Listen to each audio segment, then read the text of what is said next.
as a federal government, and I know the same applies to provincial governments, we all have to do our best to manage this pandemic. It's not going to manage itself.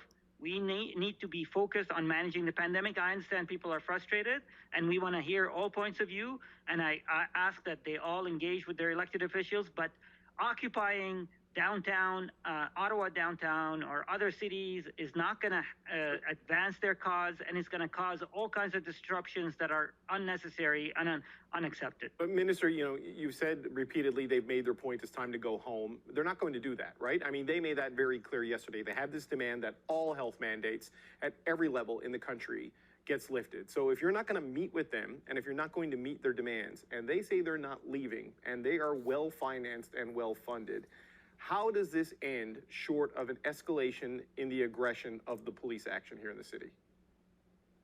David, their demands are quite unreasonable, right? Their demands is to overthrow an elected government. Their demands is to drop all public health measures across the entire country, which is, everybody understands, is unreasonable. So look, we will do as a government whatever is necessary, but I will depend, and as a government, we will rely on the expert and the professionalism and the enforcement of our law enforcement agencies, including the local police authorities that have their jurisdiction for this. The provinces have extensive regulatory powers over commercial trucking and road transportation to help end this unlawful occupation and disruptions of commercial trucks blockading the streets and highways.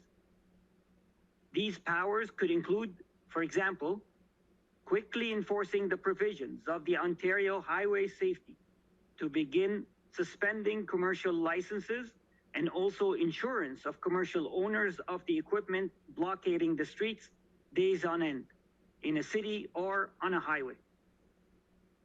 It's clear, blockades of streets and bridges is against the law and should bring serious consequences for the owners.